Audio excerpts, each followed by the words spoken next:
This is actually, I don't know whose interview it is. So do you want to start it and I'll start it? We could do each other's words. Go on, you do it. Okay, this is Rob Tebbott for Boxing Social.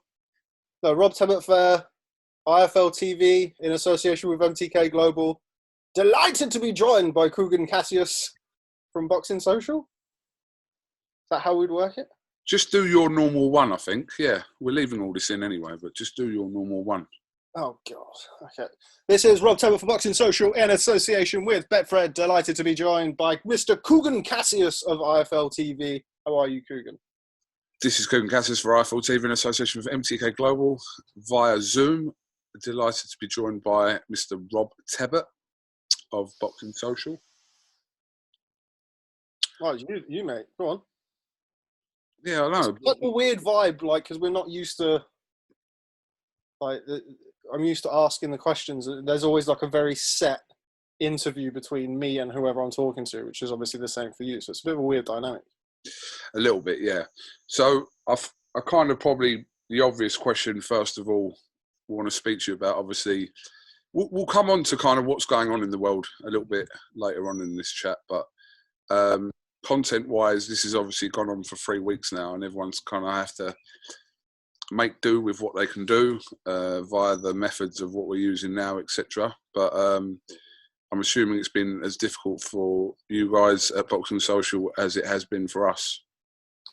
Yeah, I mean, it doesn't take a genius to work out that the fact that there's no live sport for anybody, not just boxing, means that channels such as us, and not even just us, but like Sky Sports, BT, etc., you know, we're all in the same boat. We've got nothing to work with. Like, we're used to you can kind of guarantee at least, you know, if there's a fight week, there's obviously 3 or 4 events and then the fight, and then you've got your videos to go out on the Sunday as well. So you have that kind of whole week blocked off, and then you go out and do little bits and pieces to kind of supplement that. And at the minute, we've had the main bit ripped out and we've only got the supplement stuff left, but we can't actually go out and do anything. So yeah, it's been difficult. Each day is, I don't know, the way we've kind of tried to do it is just try and make sure you maximize what you're doing on that day and kind of do that. There's not really any scope to look too far ahead.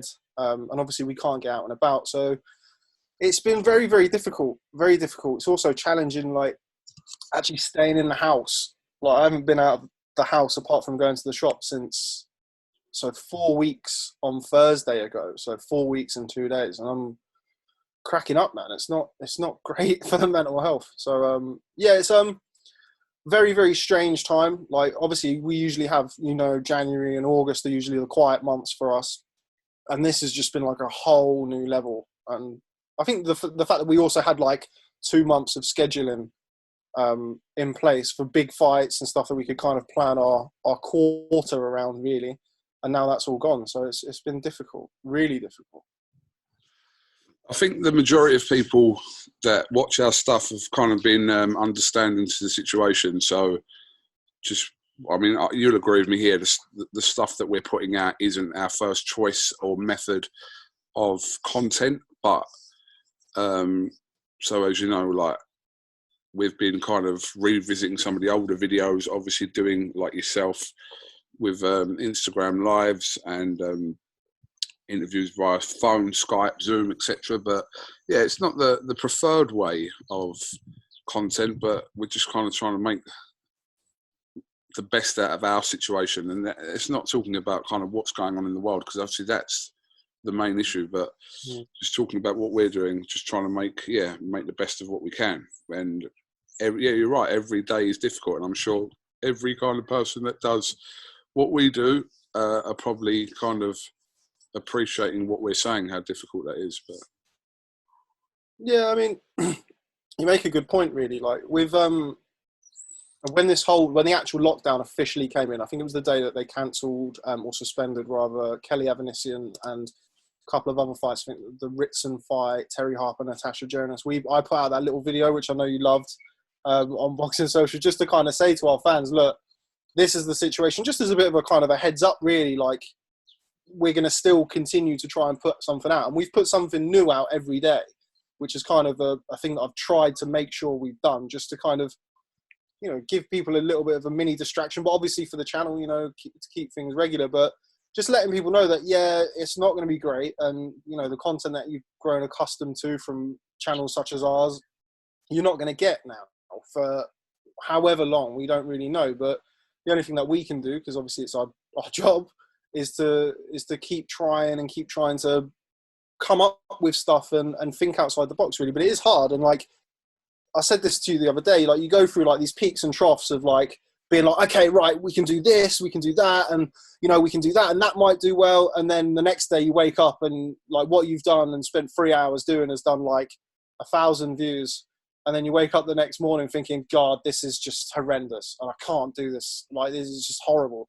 Literally every day is different in its own ways. But yeah, people generally speaking have been understanding and grateful for like the content that we have been able to get out there, which has been nice. But yeah, I mean, I'm desperate for some live sport coming back. It's pretty lean times for us as content guys. No sport. Let's kind of crack into some of the talking points over the last 7 days. I don't even know what day we're in. Today is Saturday.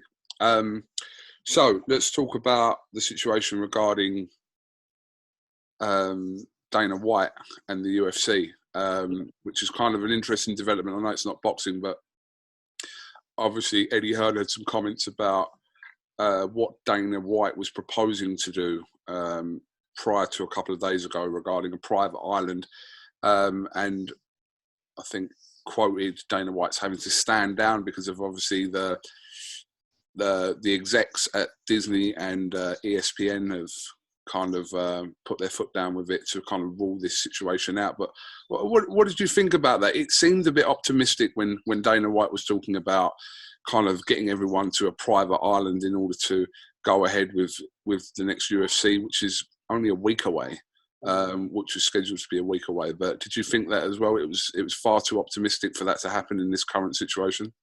Yeah, I think so. I saw Eddie's Insta Live that he did yesterday, and he said that, and I agree with him. Like, what makes Dana White is the reason that he tried to do that. Like, the reason that he's enjoyed the success that he's had over the years in building a multi-billion-pound company is that kind of never say die attitude, and always looking for a way, and always looking for you know, a way to put shows on and to kind of break boundaries.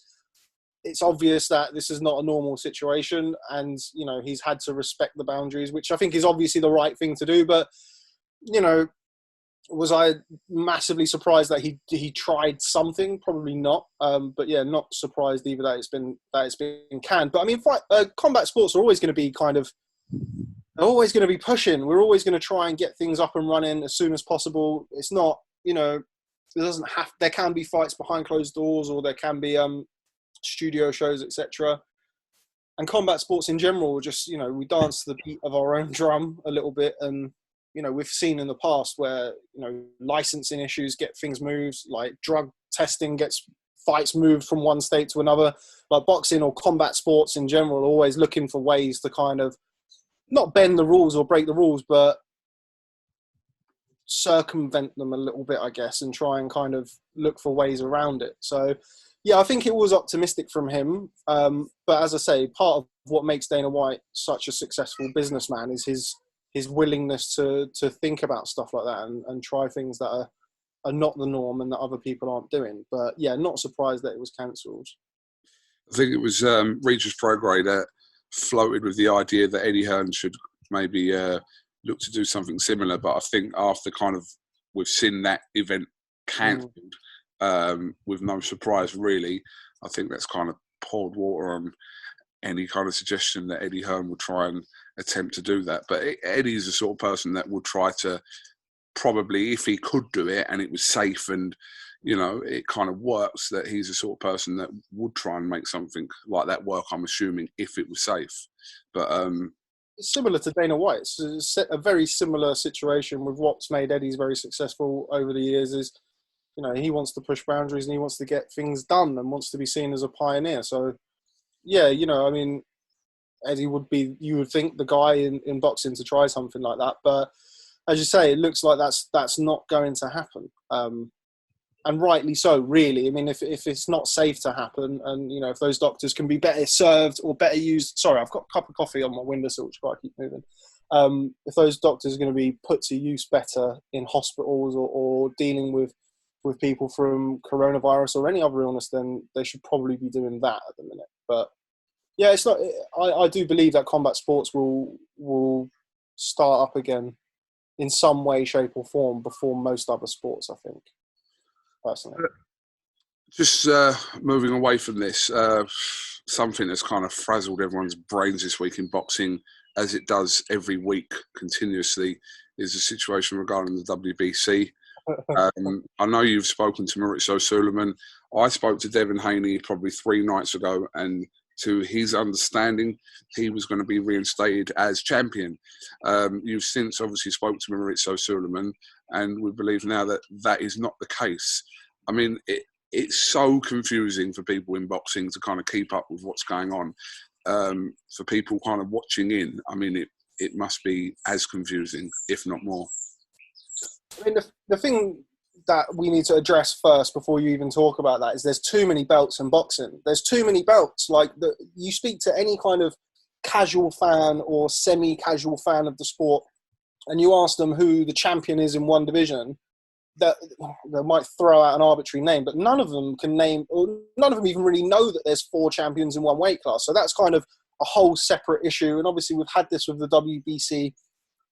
The situation with the lightweight title has been going on since Mikey Garcia was at lightweight. And Mikey Garcia applied, he didn't face his mandatory, which was Luke Campbell, then went up to, obviously, to 147 last February, March time, can't remember exactly when, to box Errol Spence. Luke Campbell waited for 11 months as mandatory for the shot at Mikey Garcia, while Mikey Garcia decided whether or not he was going to move up or stay at welterweight. Obviously, he eventually did. Then Campbell, there was supposed to be a box-off between Campbell, Haney, Abdullayev, and Fortuna. But instead of that happening, Lomachenko was drafted in as a unified champion to fight for a vacant title of a different organization, which is such a... I mean, it has happened in the past, but it's very, very, very rare. It's like almost unprecedented that Lomachenko comes in and they fight for it. And then, obviously, Lomachenko wins. Then Haney boxes for the interim title when Lomachenko wasn't injured. And this is an interview I did with Mauricio in Vegas for Canelo Kovalev when this was kind of happening. Haney boxing Abdullayev for the interim title. Why does there need to be an interim title when the active champion is active? He's not injured. He's not anything. And then all of a sudden, Haney beats Abdullayev, gets elevated to full champion. Lomachenko becomes franchise champion, which people still don't know what it means. I've done 5 or 6 interviews with Mauricio, and I'm still none the wiser. And then you have Haney has an injury on the KS, or after the KSI Logan Paul undercard where he boxed, has an injury. So he goes champion in recess, and then Campbell is ordered to fight. It's so confusing. It's hard to keep up. Campbell's forced to fight Fortuna, or ordered to fight Fortuna for the full title. Then the delay. Now Haney's coming back. Basically, the long and the short of it is Campbell and Fortuna have signed the contract to fight for the full version of the WBC lightweight title. Now, Haney obviously now is saying that he's going to be fit and ready to come back as and when boxing is ready to resume. The question is, why make him champion emeritus or champion in recess in the first place? This is like 4 months on or 5 months on from his injury. You should only be really making people champion in recess if they've been out for a year. So the WBC, in my opinion, acted too hastily in making Haney, first of all, full champion, but then champion emeritus. And now you're in a situation where Campbell has a contract to fight Fortuna, and Haney's coming back and saying, well, I'm the full champion, I'm ready to fight now. But as far as I'm aware from what Mauricio's told me, and I've also spoken to Luke Campbell's team about this, there's not been a decision made yet. But from what I can decipher, it's coming in a couple of days. And I think, in my opinion, the most likely outcome is that Devin Haney will be reinstated. It's just not official yet. A very long answer. That's fine. No, it's just, like I said, it all happened within this kind of space of 2 or 3 days. We heard kind of Luke Campbell's comments, and then obviously Haney, and then Maurizio Sulaiman. But I think this situation in general is confusing, but obviously this week as the boxing stories are quite dry at the moment, it kind of gets highlighted a little bit more so. Yeah, this sort of stuff. This is the sort of stuff that happens all the time in boxing, but because there's shows on and there's events on, it kind of goes under the radar a little bit. But what I think will happen with that is I think Campbell will box for tuna. I think the WBC will reinstate Devin Haney, rightly or wrongly. Campbell will box for tuna, or it will be ordered that Campbell to box for tuna, with the winner having to box Devin Haney. I think within 90 days is the timescale that they're put on it. But whether or not that actually happens, who knows? Who knows? Finish my coffee. Right, let's talk about the big fight coming up. What big fight? Come on, mate. The big fight. What big fight? John Fury versus a guy called Nick Theo. Yeah, well, I mean, these clips have gone like viral over the last 2 or 3 days. We got a guy called Mick Theo who put a video out, which I actually got sent by numerous people before it was actually put public. And then obviously John Fury made his response video. And yeah, it was quite interesting. What do we make of it, Rob? Well, first of all, it's a brave man who calls out John Fury for anything, whether it's a thumb war, a game of Scrabble, anything. I couldn't imagine calling him out. But I saw the video of John Fury's response before I actually saw the video, and I saw it come up on IFL, and I was like, "What's happened here? Like what's going on here?" And then I watched the video, which was quite funny in places because obviously the fact that it's been filmed by one of his grandchildren or there's young children, and you've got this man who ordinarily, like, you know, oh, it's granddad, it's blah, blah, blah, it's granddad John Fury, and he's like a terrifying man. So you had this whole thing. I was watching it, I couldn't quite like believe really what I was seeing. And then obviously I watched Mickey Theo's video afterwards, and by my understanding, he wants to do like a charity fight or something. I don't know how that would happen or how that would work, but I mean, I've only really met John a couple of times. I've never actually interviewed him, but I can't imagine he's really up for any light-hearted horseplay or any light-hearted charity business. I think if you call him out, and I'd like in the video, if you mention his name, then that's it, man. So I don't know. Anyone who wants to fight John Fury has my respect and also my deepest concerns for, because he's a frightening man, John Fury. Really frightening. So my sources told me. All right, Coppinger. Shout out Mike Coppinger. My sources told me that today that this actually could end up being a thing, and obviously I don't know all the details regarding charity, etc., but this actually could be a thing. So we'll see. Watch this space. I think, like you just said there, if you kind of you mentioned John Fury's name and get him to possibly buy it, which John has, but like John said in the video, he said he'd never swayed away from a challenge in his life. So you could quite believe that with John Fury. So we'll have to wait and see what happens. But yeah, if some sort of, I'm not saying good comes out of it, but they're talking about possibly raising money for the NHS or a charity or whichever, then if some good comes out of it, then as long as everyone's safe and comes out of it safe, see what happens. Yeah, I mean, it would be great. Obviously, raising money for charity is brilliant. But yeah, like anybody who puts out a video like that about John Fury must know that he's all about the smoke, man. John Fury wants all the smoke. So yeah, but I can't quite imagine, like, if I was going to fight John Fury, which I never would for any amount of money, whether this makes me sound selfish or not, I'd want paying personally a lot of money to get in the ring with him. As much as I'd like to do my bit for charity, I'd also like to be paid for it myself, because that's not going to be fun, I don't think, getting in the ring with John Fury. I wouldn't have thought so, to be honest with you. I wouldn't have thought so, Rob. So I opened it out to some Twitter not questions as such, but kind of talking points. So if I just get my phone out here, run through some of the sensible ones. There was actually more sensible ones than not, which was nice. Right. Okay.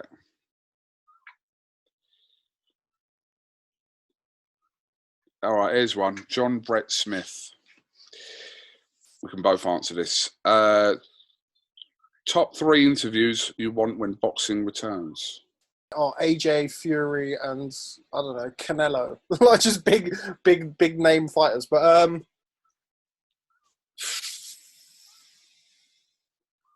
I'm going to list 2 straight away. Go on. Trump, Boris Johnson. Okay. But are these like? But is the question? Are we supposed to say kind of? No, well, it wasn't. It just says when boxing. Not boxing specific. Okay. To boxers or people in boxing. Okay. I'll go with Emily Ratajkowski. Okay. That'd be number 1. I don't know. It's a very simple sounding question, but because kind of the situation, I'd probably want to do something with somebody who'd maybe been affected. Anthony Yard would be one of them, because of course the terrible things that have happened to him and his family. And my heart really does go out to Anthony. He's such a nice guy, and obviously you hate to hear of things like that. Yeah. But I mean that obviously, yeah, my heart obviously goes out to him. I don't know, mate. Let me adapt this question a little bit for John Brett Smith, okay? So, list me 2 interviews that you'd want to do. You've got 20 minutes with them, yeah? Whoever it is that's alive today that's physically possible to do, who would you pick that you haven't done before? And doesn't necessarily have to be boxing specific. No, let's stick to boxing. All right, okay. Not done before. I've never done a proper interview with AJ, so AJ would be one of them. The best I've ever done with AJ is like I did like 2 minutes with him in a huddle. I've never done a proper interview with him, so AJ would be one.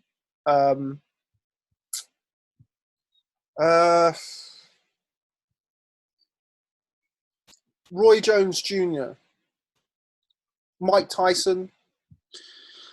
Yeah, Mike Tyson's a good shout. If you get 20 minutes with Mike Tyson, I don't think 20 minutes is enough for Tyson, but you're capping it.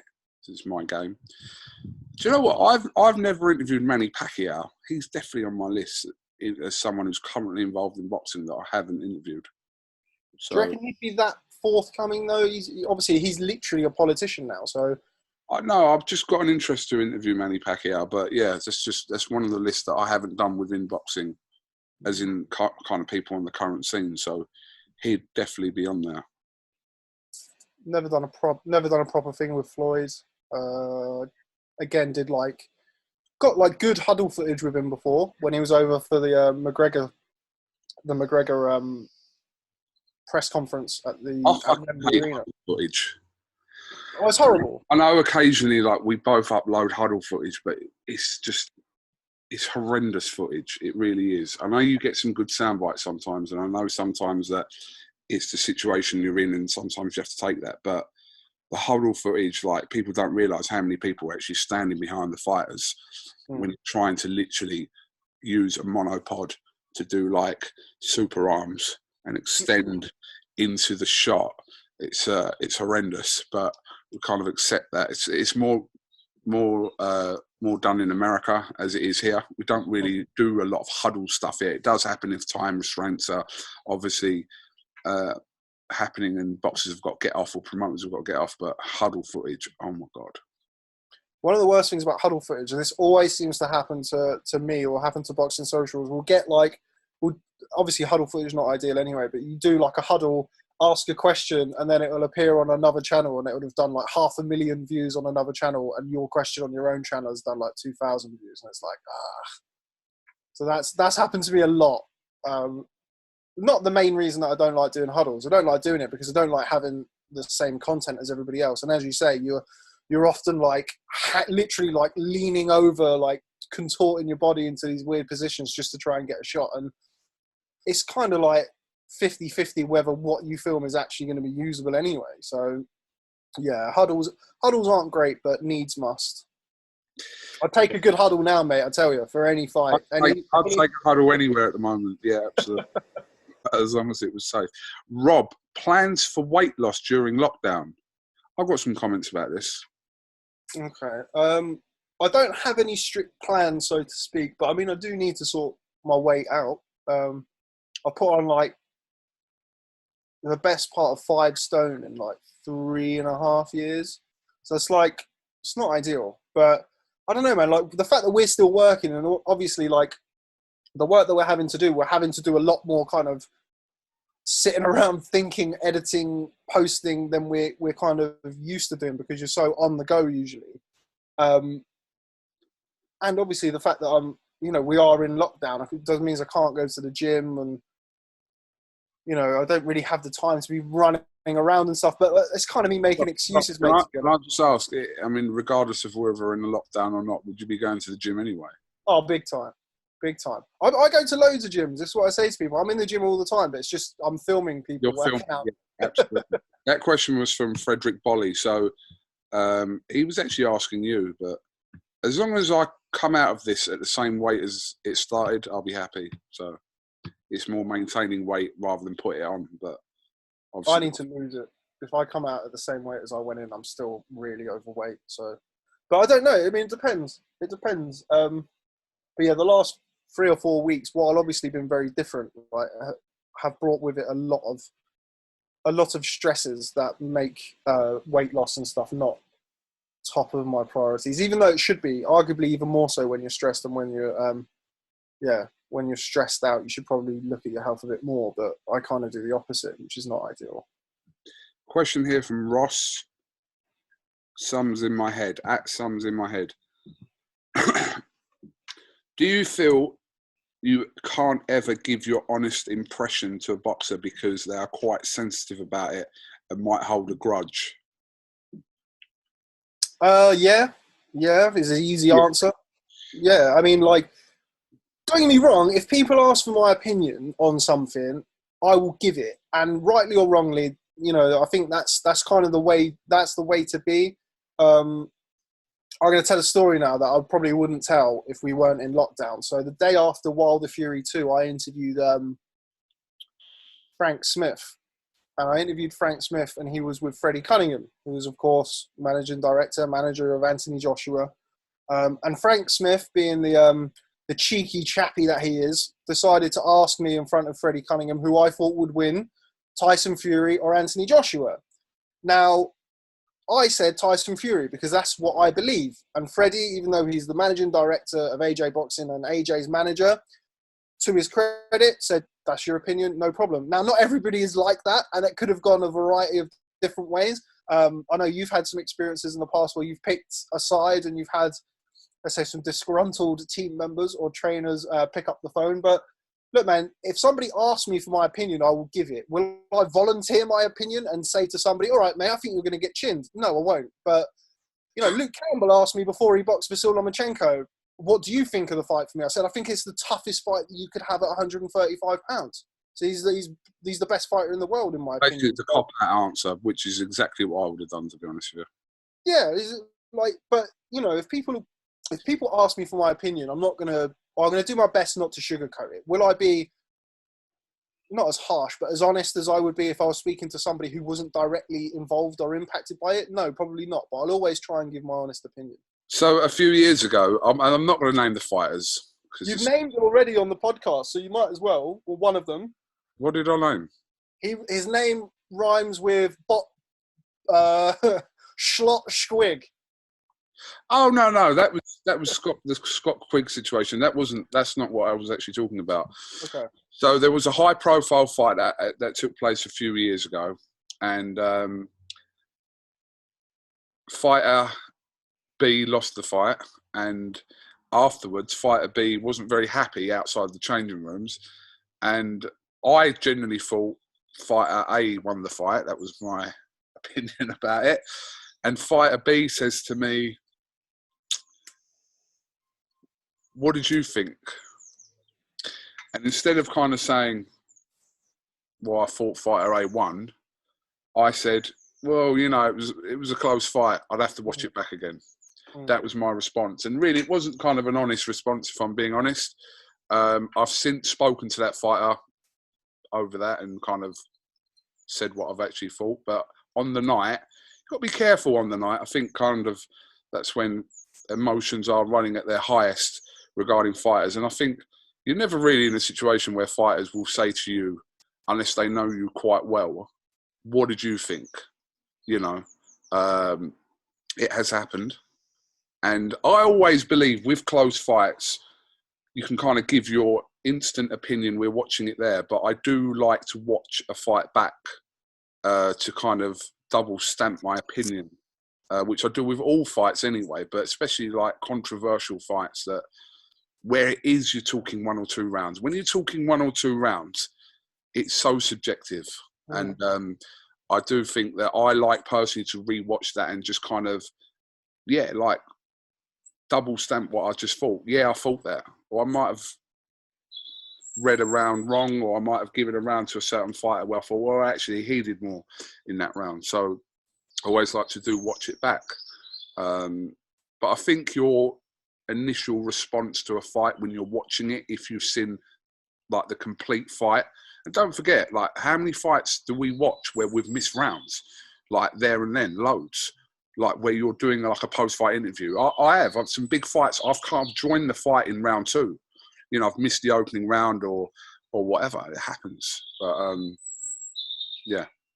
I think the important thing is for people to remember sometimes as well, because you always get people like, oh, you're sitting on the fence. Well, I'm not a pundit. Our job is not punditry or analysis. You're there to get content and interview people. If somebody turns it around and says, what do you think? What is your opinion? And that's different. But like, I'm not going to volunteer my opinion because it's not my job. I'm not a pundit. So yeah, I think as you make a good point about on the night, obviously emotions are running high, and you know, these fighters can be quite emotional people anyway, but particularly on the night. So I think it's obviously always a good idea to tread probably a bit carefully in that environment. But if somebody asks you for your opinion, then in my opinion, they can't get the arse if you turn around and don't give them an opinion that matches what they want. And that's not necessarily a fighter, but a trainer, a manager, a promoter, or whoever.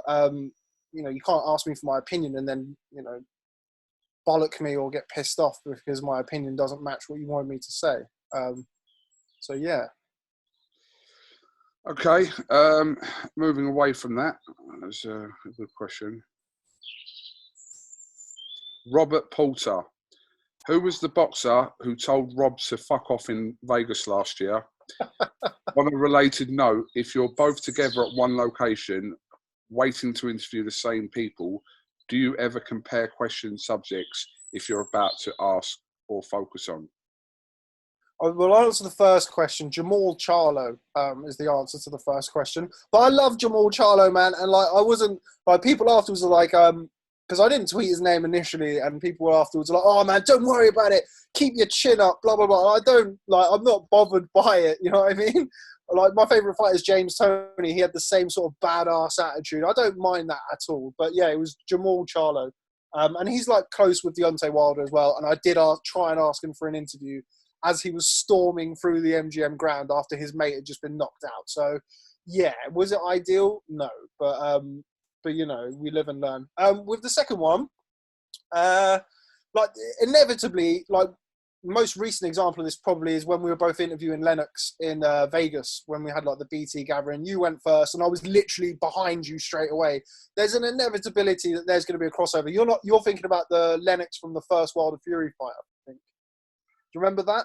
Yeah, I remember that one. But are you talking about the second? The I'm talking about the second one when we was out and I was literally queuing behind you. But there's an inevitability that there's going to be questions that overlap and stuff like that. But I don't listen out and think, oh, what's Kugan saying? But if we stood next to each other, which is rare because, as we kind of said about the huddles and stuff, do I listen out and think, I wonder what he's saying? Oh, that's a good idea. I'm going to ask that. Not really. but there's always going to be a crossover, isn't there? No, absolutely. I'd echo exactly what you just said. It's not a case of, oh, let me listen to Tebbutt's questions, or we kind of generally know what we're going to be asking about. Obviously, the more in-depth stuff comes from you, because you're the better interviewer. And you're not even laughing. Well, you didn't say anything that was funny. All right, come on, let's flick through some of these. Marty Sakura, can you both name your current top 5 pound-for-pound fighters? I think we were asked this on something recently anyway, but... yeah, we did the live, didn't we? I think the top 5 pound for pound is very, very simple, in my opinion. It's just a matter of who in what order. So I'll say the 5, not in any order, and you kind of say whether they would be your 5. I think we've had this conversation before. Yeah. So we go Lomachenko, Crawford, Canelo, Inoue, and Usyk. Usyk. Yeah, those 5. I think those 5. I wouldn't quite go as far to say as in any order, but they're the top 5 in my opinion. My order is Lomachenko, Canelo, Inoue, Crawford, Usyk. That's mine. But yeah, I'd just put Crawford a little bit above that. I know, again, we've had this discussion before, but I'd probably put Crawford within the top 2 myself. So, okay. There's not really a lot of ways you can get that top 5 role. Tyrone Josephine, what's the competition like in both your respected businesses? What is classed as success, and what is the best practice to learn on the job? You take that first, because you've been in the game longer than me, so you got more wisdom. What's the competition like in your respected businesses? I know kind of we share the same thought on this, that we don't sit here kind of looking at other YouTube channels and going and kind of wishing their downfall. It's like, it's mad, but I know that there's YouTubers out there that most probably do it to us. Actually, I know there is. So my attitude to that is kind of, let's just kind of establish some facts here. You know, like Eli Sekbak, and I keep saying this, Eli Sekbak was the first person to do boxing video interviews. He started his channel in 2006, and everything else kind of, I'm not saying that, I think it was Marcos from Fight Hub, from Fight Hub, say recently that, you know, he kind of started his own thing, but after Ellie had, but it doesn't mean that Marcos got his idea from Ellie. He might have not been aware of Ellie, which is a fair point. There might be some channels out there that you're not aware of at the time, and you might have decided to do it. Does that mean that you've copied them or you've been inspired by them? I don't know. Only the individual could say that. But I think it's good. Listen, the more people kind of covering boxing, the better. It's a lot different to 10 years ago. IFL was 10 years in October, and there wasn't anyone doing it here. So, but now I think it's kind of healthy that these like press conferences, weigh-ins, etc., are kind of, this is how the media is viewed now, you know, and this is how people get their kind of sources of information, and etc., etc. So I said to you, we're friends with some who run boxing YouTube channels. We're not friends with others, which is fine. But it's just a case of like, we go and do our stuff, we leave, we come home. Like, it isn't more complicated than that. So I don't know why I've seen kind of YouTube beef things over the years, and I'm just like, why? Like, it's a YouTube channel, chill. But I said, I'd like to think that when we go to America, you know, just we go there, do our work, get home. You know, it's not more complicated than that. Really, like, people don't realise that when we're away, we eat together pretty much, well, 2 out of 3 meals a day probably. Breakfast and dinner, usually we eat together, me, you, or me and Umar, if me and Umar are away, or Umar and Andy, or whoever. Don't get me wrong, there's people who work in boxing media who I don't get on with, but I don't not get on with them because they run a rival channel. I don't get on with them because I don't like them or they don't like me. So it's nothing to do with the fact that, oh, well, you know, they work for Seconds Out, or they work for this channel or that channel or whatever. That doesn't bother me. Me and you get on really well. We, you know, I've had situations where I've needed to use your content and vice versa.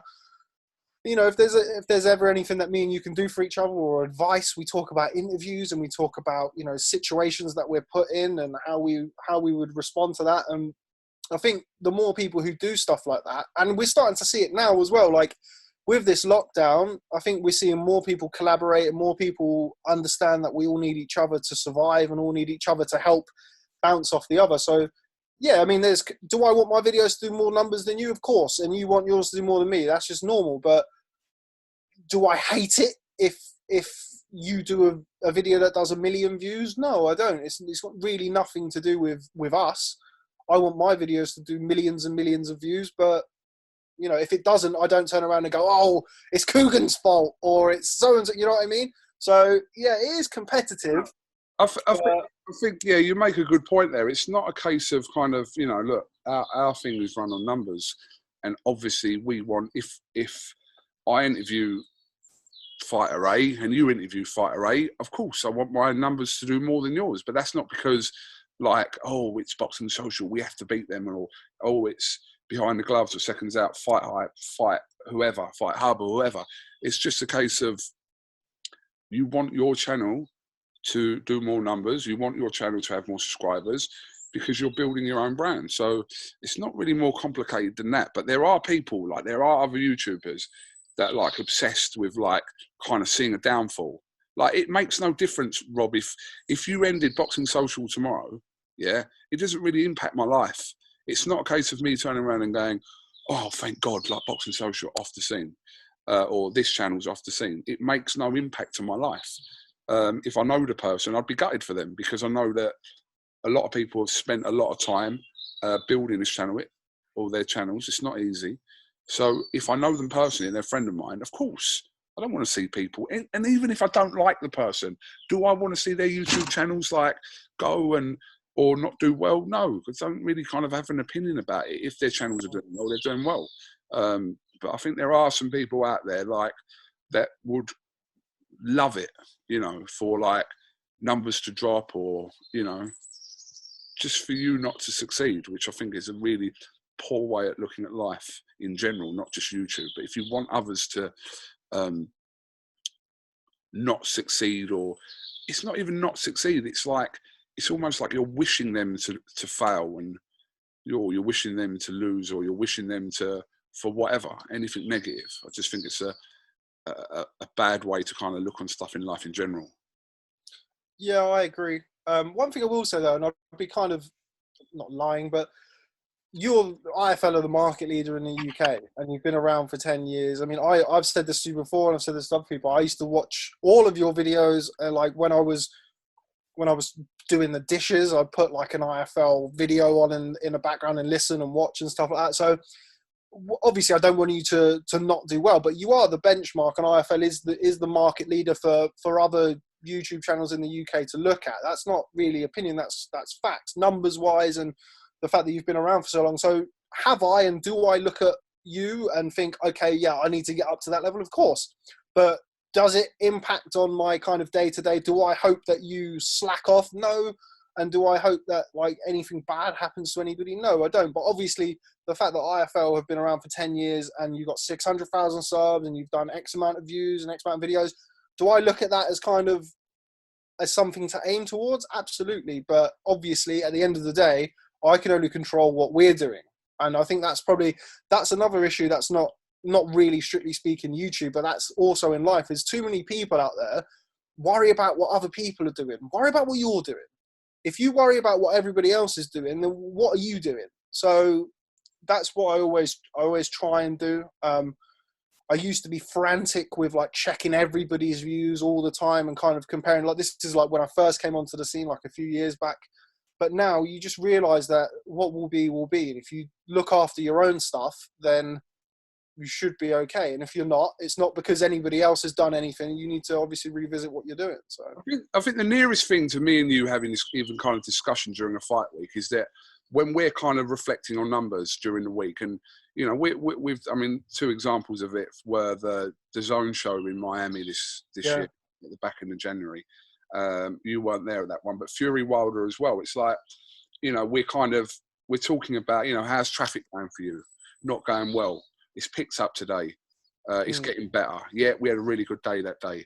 But that's just kind of conversations I would have with you, just out of like, yeah, of course, of interest. How are your numbers doing? It's not a case of fucking hell, Rob, you know, you've got 1 million views for that, or you've got 100K views for that. It's like, you know, that kind of attitude. It's generally like we would talk about how your week's going. Because generally speaking, if we have a really good week, if I've had a good week, it technically means really that you've had a good week as well. Yeah, 100%. Definitely. Like, this is something like, I tell you what, Coos, I need to free up some space on my thing here. So let me just 1 second. I'm going to pause the recording.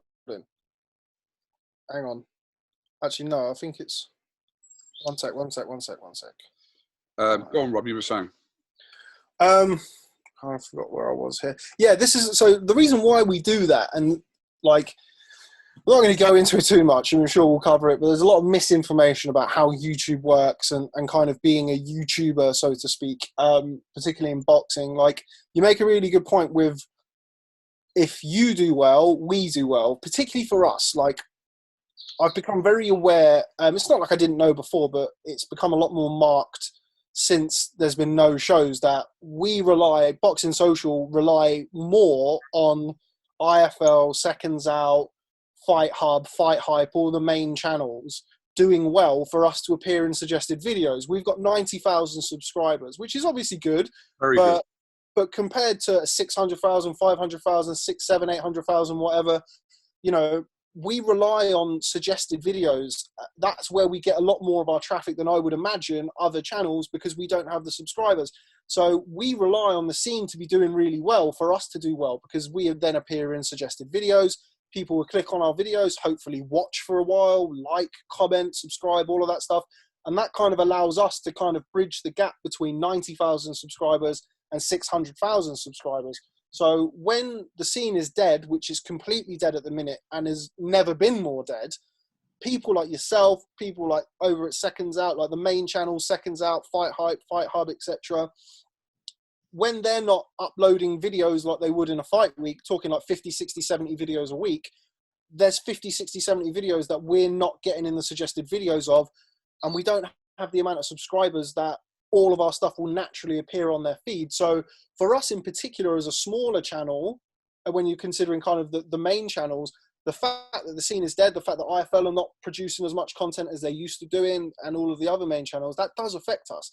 So the reason why it's good and healthy for us to have these conversations and to be kind of open about YouTube and when, you know, when things are working, when things aren't working, and it just helps all of us to kind of understand YouTube more. If you understand more where I'm coming from and I understand more where you're coming from, then it just gives you more of a knowledge of YouTube and the algorithm, which is such like a crazy, complex thing to understand, that the more open you can be with people who are also trying to take advantage of the algorithm and, you know, produce content on YouTube, then the better it will be for you.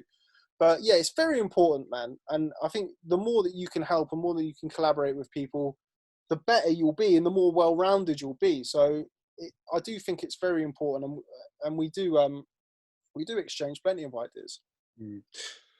I don't want to go into this next thing too much, to be honest with you. I just kind of want to make a point of what I'm saying. I've seen a couple of comments, kind of people saying that, you know, about, you know, your numbers being down, etc., etc. And yeah. I mean, it's just not rocket science, and it's more so common sense. What I'm about to say.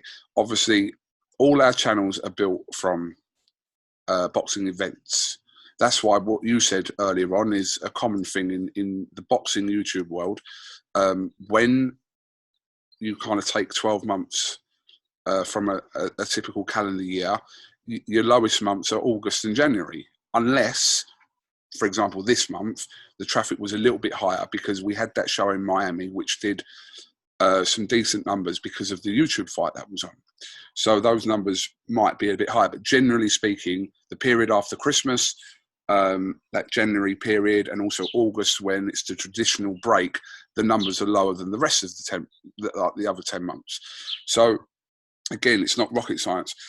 If I interview Eddie Hearn after a York Hall show, no disrespect to York Hall, but it's obviously going to be a smaller show with possibly like the next gen stars, etc., etc. if I interview Eddie after that show and I interview Eddie after KSI Logan Paul, for example, obviously there's going to be a dramatic number of views difference, because YouTube events, for people again that don't seem to know this, but like I said, it's just a bit of common sense, our YouTube numbers peak on the scale of the event. So Joshua Ruiz, Fury Wilder, like the pinnacle events that we've had over the last 12 months, there's been, and KSI Logan Paul as well, it's been a peak in traffic. It's not like unknown, you know.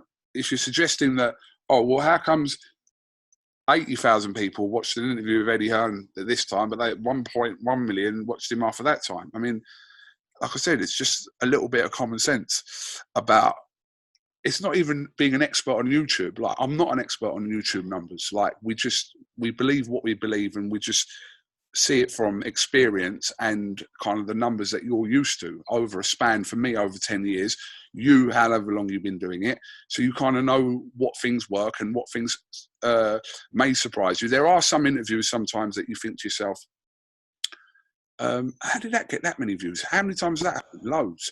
Like, to be fair, like Gareth Davies gets decent traffic on IFL TV every time I interview him, because it's not often. My last interview with Gareth prior to this lockdown situation in Vegas hit over 200k views, because it's a peak week. And Gareth talking about it, I'm not surprised. I'm looking at that going, oh, Gareth hit 200,000. How does Gareth hit 200,000 when normally Gareth would hit 40 or 50,000? Like I said to you, it's like my interview with Otto Wallin that week, being Fury's previous opponent, hit nearly 300k. But that, again, that's the week we're in. Everything's kind of peaking. But I'm explaining to someone that already knows this anyway, but I just wondered if people were kind of suggesting that the numbers weren't right considering. And it's not a case of, if you've got a subscriber base, it does help you in certain situations like this, but it doesn't necessarily mean just because you've got a subscriber base, because a lot of people have got more subscribers than other channels, but they've got less views. So that doesn't actually answer that question. That actually counters that question dramatically. Like, you'd think if you've got, say you've got 1 million subscribers, yeah, and someone's got 500,000 subscribers, you've got double their subscribers. It doesn't make any sense for your traffic on a fight week to be doing less than the one with 500, but it doesn't work like that, does it? It actually doesn't work like that. Sorry. Of course, and this is the thing, like, obviously I spoke about kind of, again, you could sit around all day and talk about the algorithm and how a channel can kind of take advantage of it, and what makes, again, like the fact that we've got 90,000 subs now, but when we were doing when we had 20,000 subs, 25,000 subs, we were still hitting good numbers. And it's because of, again, a busy scene and us being able to appear in the suggested videos, and the fact that our content, in my opinion, is high quality. People will look and click on it and stay on the channel. Every single individual view that you get, and each individual user who, say, flicks through 3 boxing videos and they turn it off because it's shit, or they don't want to watch it, or whatever, it could be any reason, but then they click on your video and a suggested video and they watch 15 minutes. That's logged and that's taken by YouTube. So the next time that user comes on, you will have positively impacted on their viewing experience. So the next time they come on, YouTube will know that, okay, well, they like boxing social videos, so the suggested videos come up higher. It's all about preferences. Just like anything, it's data, like your cookies and the adverts that you get suggested on Facebook and stuff. It's all to do with the stuff that you click on.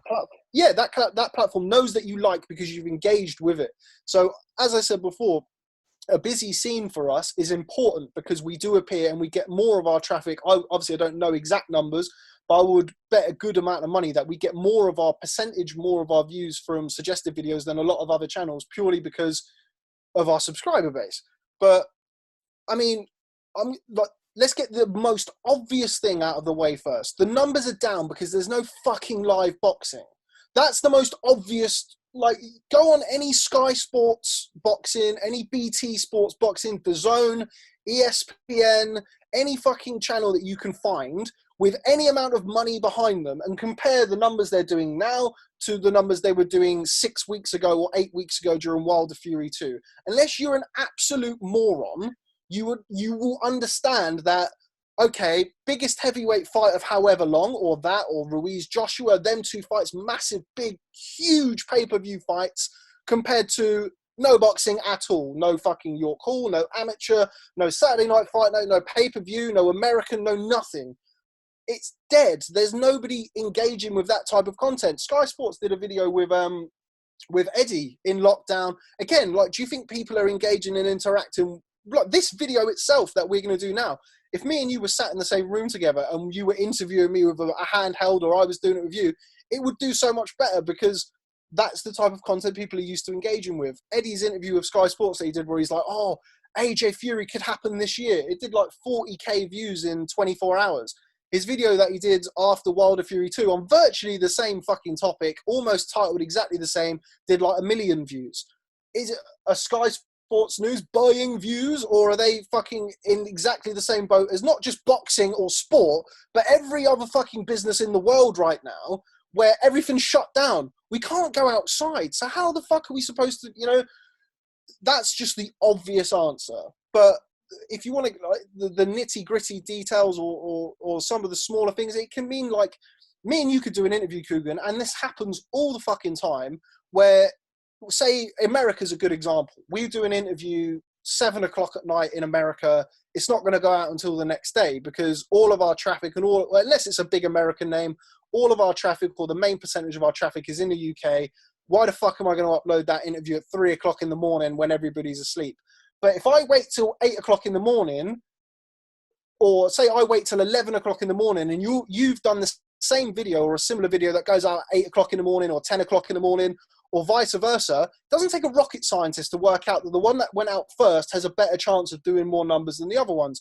Like, we had a Holyfield sit down during Wilder Fury 2 fight week. We had like 20 minutes with Holyfield, and you know, usually you'd think, oh my God, 20 minutes with Holyfield, that's going to bang and do all of these views and blah, blah, blah, blah, blah.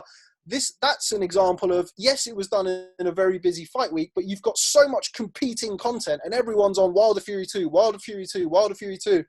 If I'd have uploaded that Holyfield interview probably during a quieter time, or maybe a less busy fight week, it would have done a lot better. But there's so many variables. If you go out and interview Eddie in his office, one of the many reasons rather, that does well is because you're the only person who's there. You're the only person who has the video, and you can upload it knowing that you've got that content. If you're at a press conference, me and you are at it all the time. This again goes back to like the competition, the friendly competition. We're friends and stuff, but if we're at a press conference, I want to get my HEARN interview out before you do yours, and vice versa, because that gives us the best chance of making more money and getting more views and engagement and what have you. So it really, like, stuff like that, it bothers me, and it gets me angry and het up, because it's not fucking difficult to work out the reason why views are low and traction is shit at the minute. And also, like, people pointing this stuff out, like, we're working just as hard now as we've always been, but for like 5% of the views, or 10% of the views. So it's harder now than it ever has been to produce content. And then when you produce it, people are going, oh, your fucking content shit, mate. You've been buying views. And it's like, yeah, if I was buying views, now would be a fucking good time to do that. So I don't know, mate. Yeah, that's more than I wanted to say on the whole thing. But That's all right. That's all right. Rob, I think this is eventually going to cut out. So before it cuts out, we could do this in a couple of weeks again, because I think there's a lot more things that we could actually talk about. But I think this is run for nearly an hour now, and it will automatically stop on Zoom, I've been told. Not that I've done it now on Zoom, but I've been told it will stop. Fucking hell, it's been an hour already. Yeah, we started just gone 12, and it's just gone 1 now. So, Rob, just some final words, some closing words to people during this situation, obviously, that is so unpredictable. And, yeah, in a nutshell, no one knows what the fuck's going on, but we can only do what we're being asked to do, and it isn't a lot. Stay the fuck at home. Yeah, that's pretty much it, mate, in a nutshell. Just everybody look out and be safe. But, yeah, it's a terrible situation, and also nobody knows what's going on. You make a good point. Like, the amount of conversations I've been in with people, and then halfway through the conversation, I've actually stopped and gone, hang on, mate, we're talking about something that nobody has any fucking idea about here. Like, nobody knows. The only thing that we know at the minute is we're all better served staying inside, not mixing with people, and hoping that the curve flattens and people can kind of hopefully stay safe and keep healthy. But from our point of view, from a Boxing Social / IFL point of view, stay inside, and we'll do our best to give you something to kind of keep you somewhat occupied and somewhat distracted from the crazy world at the minute. But yeah, stay inside, stay safe, and watch Boxing Social and IFL, hopefully in that order. No, hopefully watch what you want to watch, whatever you like. There's room for everybody to eat. Rob TEBBUTT, thank you very much for talking to me, and I'm sure we'll do this again very soon. But yeah, be safe, Rob. Be safe, mate. Be safe, yeah.